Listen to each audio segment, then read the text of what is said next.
Lu baru kerja dikit, oh mental health. Itu kebiasaan yang pas tahu tuh. Orang yang nyontohin begitu, oh dikit-dikit ini mental health. Ini begini, begitu.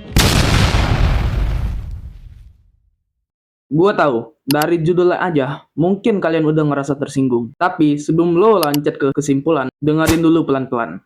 Karena bisa jadi, ini bukan tentang menghina kesehatan mental, tapi justru menyelamatkan maknanya. Gua akan bilang satu hal yang nggak populer. Mental health itu nggak sepenting yang lo kira. Karena lu menjadikan alasan untuk nggak tumbuh.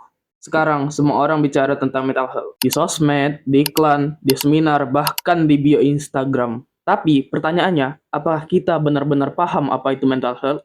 Atau cuman ikut tren supaya terlihat peduli dan beradab? Kita hidup di zaman yang katanya peduli pada perasaan, tapi ironisnya kita juga hidup di zaman yang paling rapuh. Orang dikit-dikit bilang anxiety, dikit-dikit depresi, dikit-dikit burnout, padahal dulu itu cuma disebut hidup. Bukan berarti masa lalu lebih baik, tapi dulu orang nggak terlalu sibuk menyembuhkan luka. Mereka sibuk menyembuhkannya lewat tindakan, bukan label.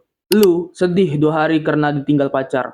Lu bilang, gua depresi. Lu cemas karena presentasi di depan umum. Lu bilang, gue punya anxiety disorder. Lu malas bangun pagi karena begadang. Lu bilang, gue burnout.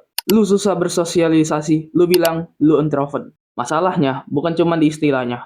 Masalahnya, semua jadi pembenaran. Semua jadi alasan buat lu nggak gerak. Lu nggak introspeksi. Lu nggak cari solusi. Lu cuma cari label buat bikin lu nyaman dalam penderitaan lu. Dan yang lebih parah, lu percaya bahwa lu nggak bisa berubah. Karena lu pikir semua itu kondisi mental permanen. Awalnya, gerakan mental health muncul untuk hal yang mulia. Biar kita berhenti untuk mengabaikan orang lain yang butuh bantuan. Tapi, sekarang, narasi itu berubah jadi ekstrem yang lain. Mental health jadi perisai. Tameng, ekses untuk nggak datang kerja, ekses untuk bersikap kasar, ekses untuk nggak bertanggung jawab. Pernah nggak lo dengar kalimat kayak gini? Gue ini emang toksik, tapi itu karena trauma masa kecil gue. Gue emang suka ninggalin orang, tapi itu coping mechanism gue. Gue nggak bisa kerja di bawah tekanan. Itu memicu mental breakdown. Semua orang punya masa lalu, semua orang pernah trauma, tapi bedanya, nggak semua orang menjadikan trauma sebagai alasan untuk terus menyakiti orang lain. Lo menyalahkan masa lalu, padahal lo yang memutuskan untuk nggak berubah. Gue nggak bilang lo harus terus kuat, tapi gue bilang lo harus belajar kuat. Karena dunia nggak bakal kasih lo waktu untuk healing terus-menerus. Dunia nggak nunggu lo siap. Hidup nggak bisa di-pause kayak game. Kalau semua orang nunggu mental health-nya stabil baru bertindak, nggak akan ada yang maju. Yang kita butuhkan sekarang, mental resilience, daya tahan. Karena kalau semua perasaan nggak nyaman langsung kita anggap sakit, maka lu nggak akan pernah belajar menghadapi kenyataan. Lu pikir dengan self-diagnose dan menyalahkan masa lalu, lu jadi lebih sadar diri. Enggak.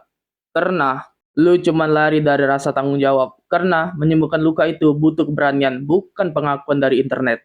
Gua nggak anti psikolog, gua nggak anti terapi, gua bahkan mendukung orang yang memang benar-benar butuh bantuan profesional. Tapi bedakan sedih sama depresi klinis, grogi sama anxiety disorder, capek sama burnout kronis.